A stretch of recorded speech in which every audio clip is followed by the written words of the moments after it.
Geoengineering macht und zum Beispiel die Sonneneinstrahlung verringert, dann verhindert man ja zum Beispiel nicht die Übersauerung des Ozeans, weil ja der CO2-Gehalt deswegen nicht zurückgeht.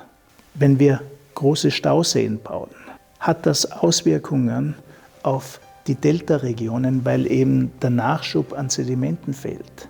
In diesen globalen Deltaregionen leben 500 Millionen Leute. Und diese Deltaregionen schrumpfen durch diese Stauseen. Gleichzeitig steigt der Wasserspiegel.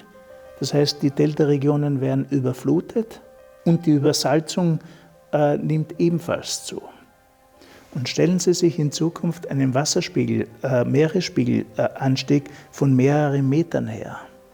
Wie werden wir damit umgehen? Es gibt zwei Möglichkeiten. Das eine ist, wir siedeln die Menschen aus in den Küstenregionen und hier reden wir über hunderte Millionen Menschen, oder wir bauen technische Maßnahmen. Wir bauen Dämme. Man kann sich vielleicht gar nicht vorstellen heute, wie unsere Küstenregionen in 100 Jahren aussehen werden.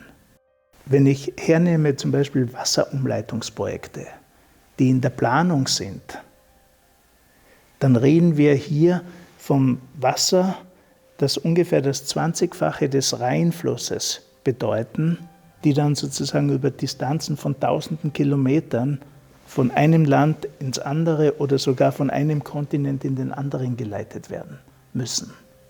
Immense Kosten für den Bau. Wir können nicht abschätzen, was die Konsequenzen sind für die Ökologie, für die Ökonomie und natürlich auch für die sozialen Verhältnisse in diesen Ländern auch. Und es ist keine systemische Herangehensweise. Wir lösen ein Problem und wir schaffen 3 neue Probleme dadurch. Das ist etwas, das ist